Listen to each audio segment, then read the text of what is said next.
Hai, jumpa lagi dengan saya, Sianaria. Di video pembelajaran kali ini kita akan belajar mengenai bagaimana kita membuat variabel dengan definisi operasional. Jadi diharapkan dengan kita belajar melalui video ini, kita jadi tahu ya, variabel yang kita gunakan di dalam penelitian ini, itu maksudnya apa ya. Jadi kita tahu teorinya.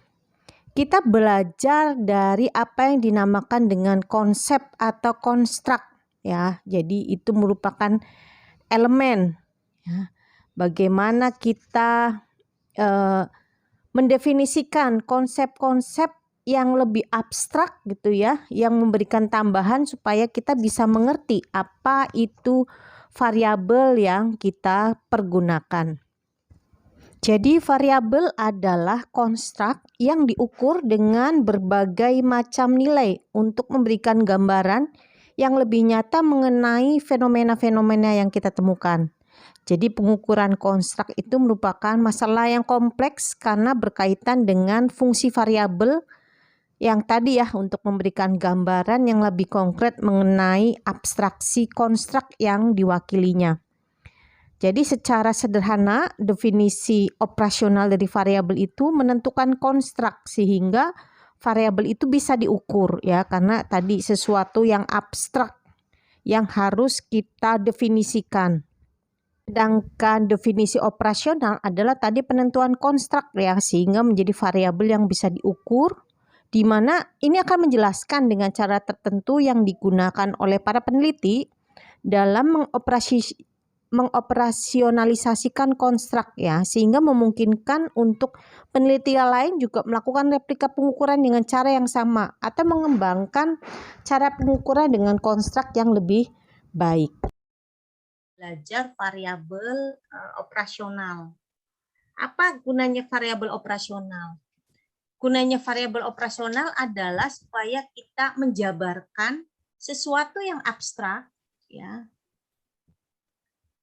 Menjabarkan variabel kita itu sebenarnya abstrak, konstruk ya, abstrak atau konstruk, nggak bisa kita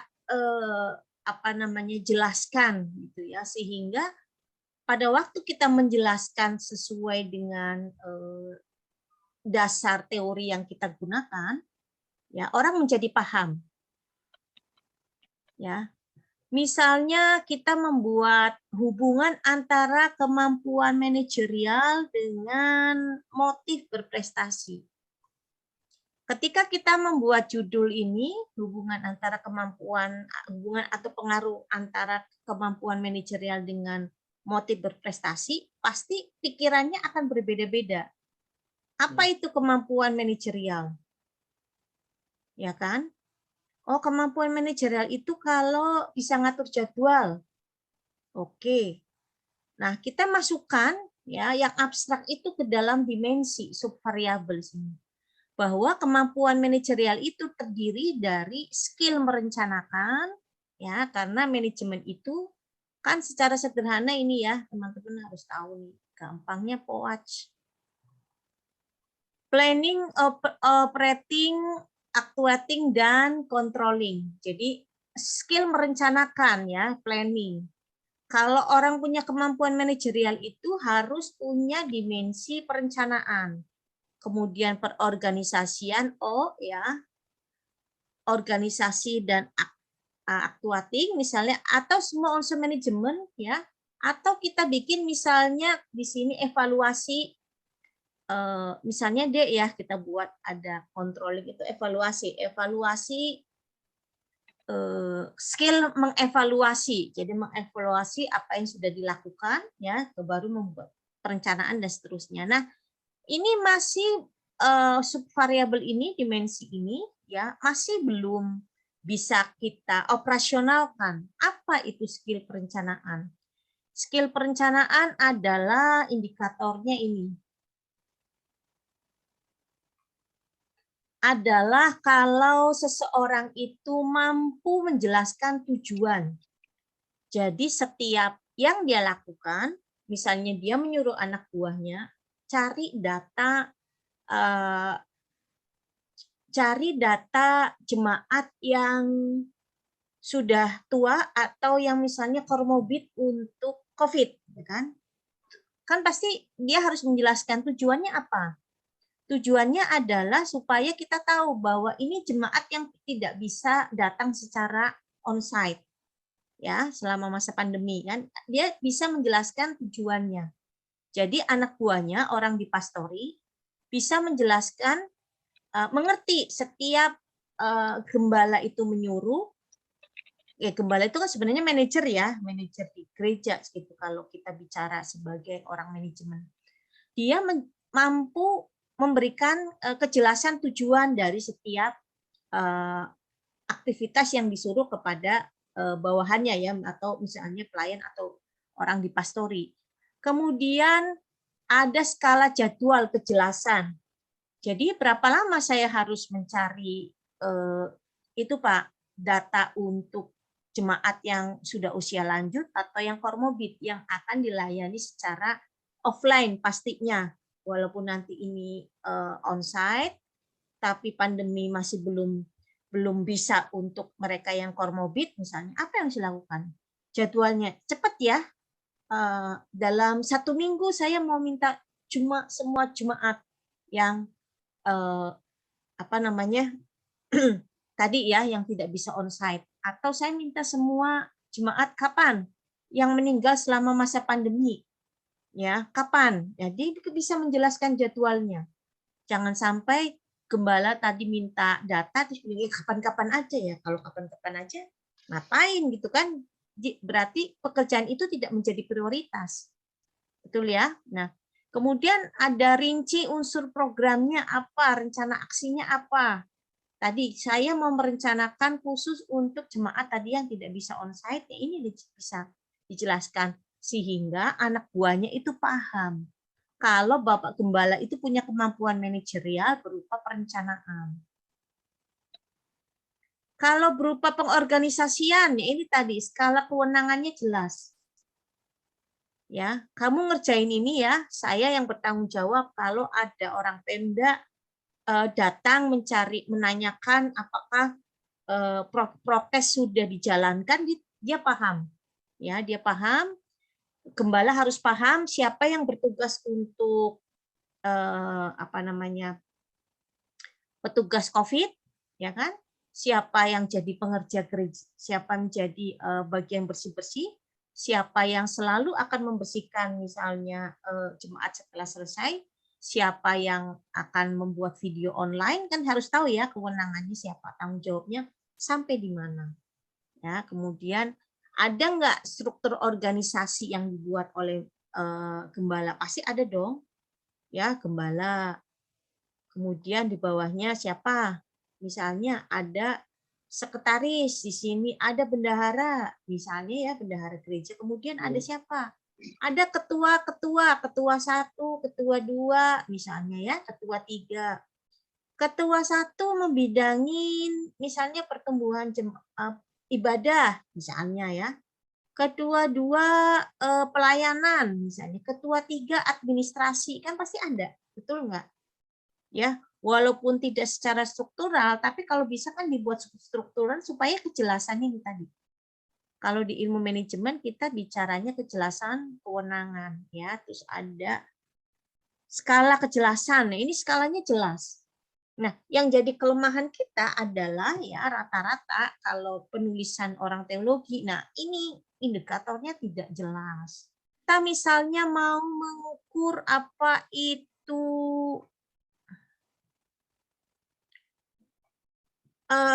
variabelnya ya adalah pertumbuhan iman jemaat.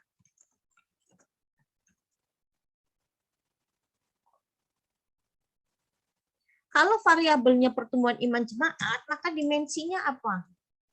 Menurut teman-teman, kita harus mencari ini, dimensinya pertumbuhan iman jemaat apa? Oh, jemaat rajin ibadah. Bagaimana hubungan jemaat ya dengan Tuhan. Misalnya ya.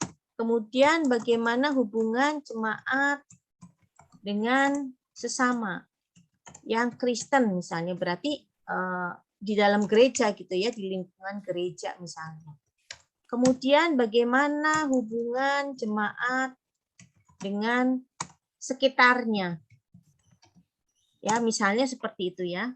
Nah, kemudian dari dimensi ini kita jabarkan lagi, apa sih hubungan jemaat dengan Tuhan, apa kira-kira?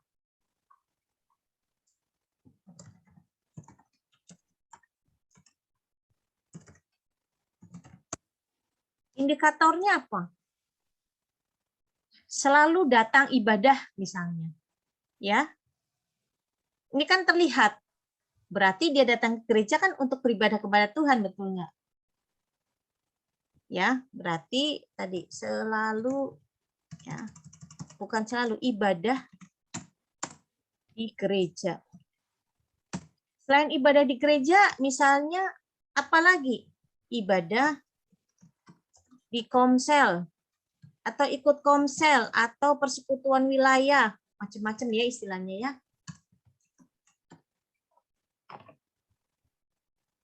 Apalagi yang sifatnya ibadah?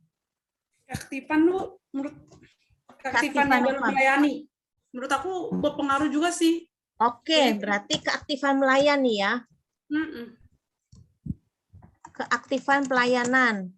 Jadi kalau kita melihat pertemuan iman jemaat, kalau dia aktif melayani, yang sekolah minggu, yang dengan misalnya orang tua gitu ya, ibadah orang tua, macam-macam lah, remaja dan sebagainya. Kita sudah ketemu nih, ya. Kemudian kita cari lagi hubungan jemaat. Ini 3 ya, teman-teman bisa cari lagi operasionalnya. Hubungan jemaat dengan sesama.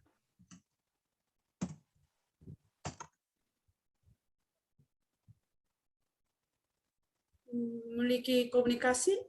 Ya, memiliki komunikasi, selalu terlibat gitu ya, terlibat di dalam pelayanan ya. Misalnya mudah dihubungin ya, komunikasi sesama jemaat. Mau terbuka. Ya, ikut grup WA. Iya. Misalnya ada ya. jemaat yang nggak mau ya. Ada yang jemaat nggak mau ikut grup WA. Ini kan sederhana nih. Komunikasi sama jemaat, ikut grup WA. Ya. Terus apa lagi? Nah, ini teman-teman, ya, ketika kita mampu mengoperasionalkan apa yang disebut dengan ini tadi ya, pertumbuhan iman jemaat. Kalau kita ngomongin pertumbuhan iman jemaat, apa?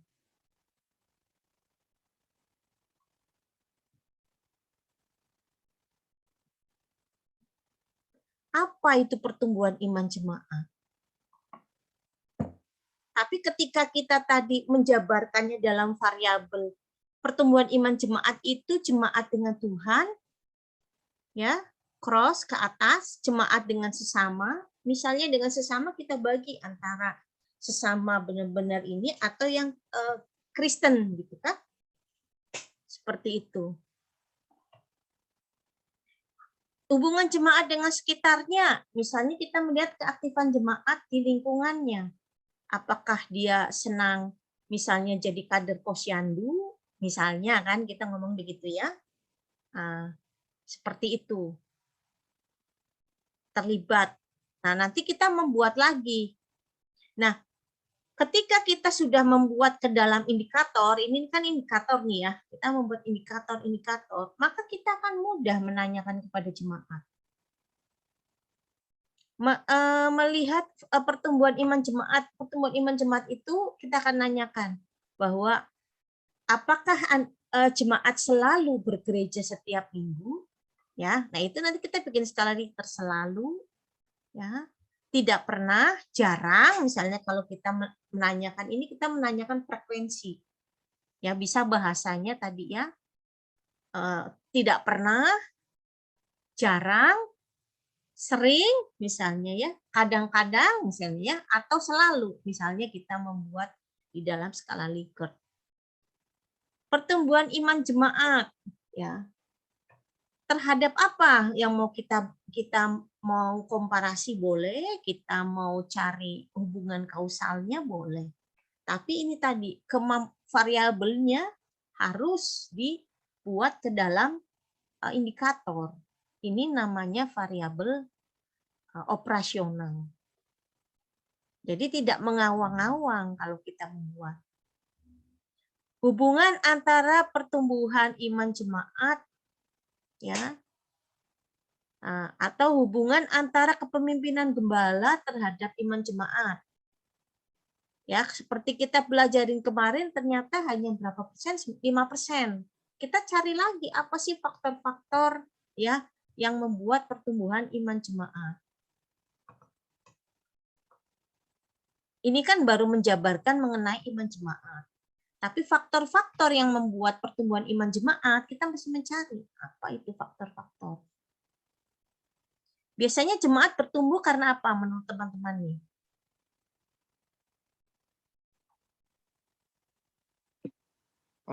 Dari Komsel. Oke. Pendalaman Alkitab. Berarti adanya pelayanan ya? Iya. Pelayanan, apalagi?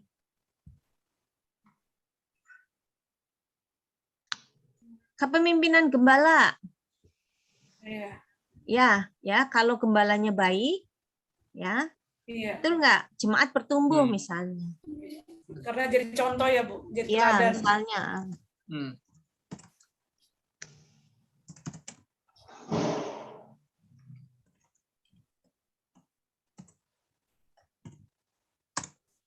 Kemudian apa?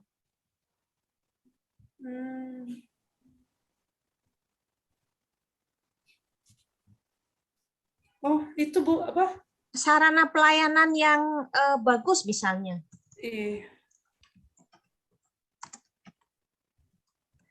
Jadi misalnya di gereja itu pelayanannya itu banyak gitu ya, sehingga jemaat bisa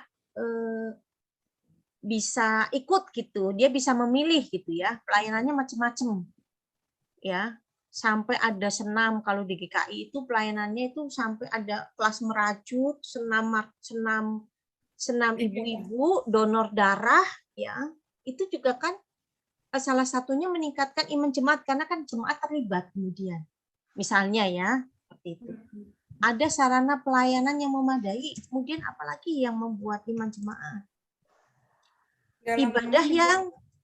Ibadahnya bagaimana gitu? Ibadah yang membanggakan. Misalnya adanya rutinitas ibadah.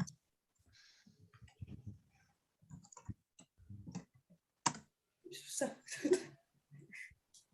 Setiap jenis jemaat, misalnya itu tadi ya, ada sekolah minggu, ada remaja, kemudian ada pemuda, ada dewasa, ada kaum ibu, ada kaum bapak, ada manula, ada tim doa. Iya, ada tim doa. Tadi gerejanya secara sarana prasarananya banyak, rutinitas ibadahnya juga selalu ada, misalnya. Kemudian apa lagi? Nah, ini apakah ini terus kemudian misalnya ada apa? Dalam pemahaman tentang firman Tuhan. Ya, pemahaman firman Tuhan, katekisasi. Macam-macam bahasanya ya. Firman Tuhan ada katekisasi, kemudian ada apa tuh School of Ministry, macam-macam ya. Ya, SOM misalnya kalau di GBI ada. Ya, pemahaman firman Tuhan. Sermon. Gitu. Ya, pokoknya lah banyak lah ya. Betul nggak? Macam-macam lah. Kan ini kan bahasa ya, kita bicara bahasa. Iya. Intinya misalnya ini. Nah, apakah ini tadi kepemimpinan gembala, sarana pelayanan, lintas ibadah, pemahaman firman Tuhan berpengaruh terhadap pertumbuhan iman jemaat? Ya, kita sudah menemukan ini variabel age. Ini tentang kuantitatif ya, Bu? Ya, atau kualitatif? kuantitatif. Oh, Kalau kualitatif kita hanya bisa kira-kira aja, karena kalau Oh, kualitatif itu kan kita biasanya mencari faktor-faktor, justru kita mencari ini gitu. Kalau ini kita membuktikan yang sudah ada, hipotesis yang sudah ada bahwa kepemimpinan gembala, sarana pelayanan, rutinitas ibadah, pengembangan firman Tuhan ini kita anggap itu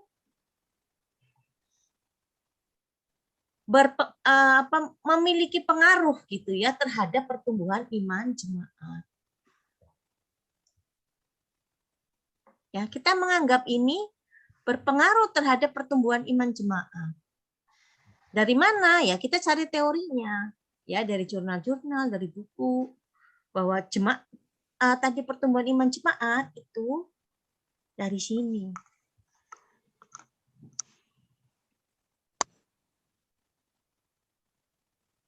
Nah, nanti kepemimpinan gembala sama, itu kan variabel ya.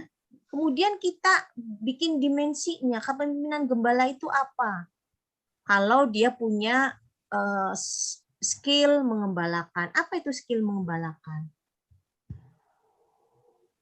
Skill counseling. Apa itu skill counseling? Skill manajerial apa itu? Misalnya kan manajerialnya administratif itu apa itu? Nah, ini yang nanti kemudian kita breakdown ke dalam indikator. Kalau kita sudah sampai ke sini, teman-teman kalau membuat kuantitatif udah gampang. Ini tinggal dibikin kalimat. Indikator ini yang sudah kita buat ini tinggal kita buat ke dalam kalimat.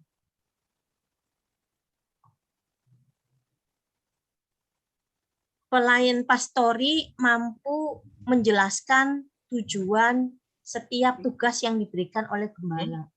Itu sudah kalimat kan? Gimana?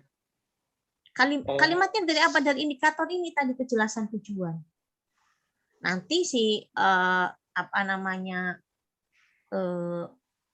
pelayan pastori itu menjawab iya sangat misalnya ya, setuju tidak setuju misalnya.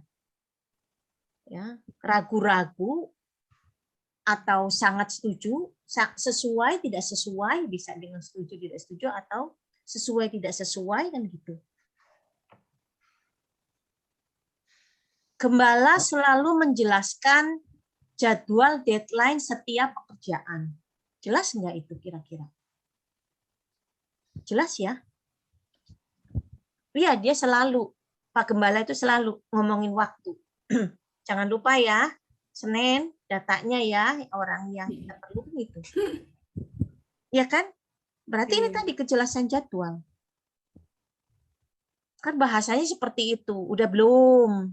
Ya, udah belum. Misalnya seperti itu kan. Minggu depan ya, datanya ya. Saya perlu nih orang-orang yang tidak bisa kita layani secara on-site. Ya. Enak kan kalau ketika kita sudah ketemu begini, enak nggak? Enak. Orang melihat kita, oh iya. Semakin Jelas banyak ya memang. indikator, Bu. Iya, Pak, indikatornya. Semakin bagus ya, Bu. Iya, begitu indikatornya ketemu tadi, Pak, itu tinggal membuat kalimat itu gampang, Pak. Itu tadi, skala kejelasan tujuan. Gembala selalu memberikan kejelasan tujuan dari setiap pekerjaan yang dibebankan kepada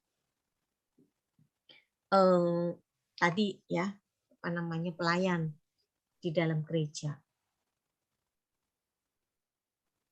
Jelas kan? Setuju tidak setuju, sesuai tidak sesuai. Oh, ternyata gembala ini tidak pernah punya skill ini. Berarti memang kemampuan manajerialnya jelek kan begitu. Kita bilang, oh, gembala itu kemampuan manajerialnya jelek dari mana? Ya dari ternyata manajerial itu kita bagi ke dalam dimensi. Dimensi kita bagi ke dalam indikator. Oke, saya clear ya. Satu saya mau kasih tunjuk. Ini mau di screenshot? Udah, Bu. Udah? Sudah, Bu. Ditulis. Hari ini ditulis. Soalnya nggak ada nulis, Bu. Jadi wartawan tinggal Ya, ngerti. screenshot dia lihat aja, lagi. screenshot aja betul. Setuju Sudah, saya. sudah, Bu. Jasa kuliah. Bila video ini menarik dan berguna untuk Anda, silakan subscribe buat yang belum subscribe, berikan like dan komennya, serta mainkan loncengnya untuk mendapatkan notifikasi. Inilah channel memasak, kuliah ekonomi, skripsi tesis, dan juga motivasi. Sampai jumpa di video berikutnya.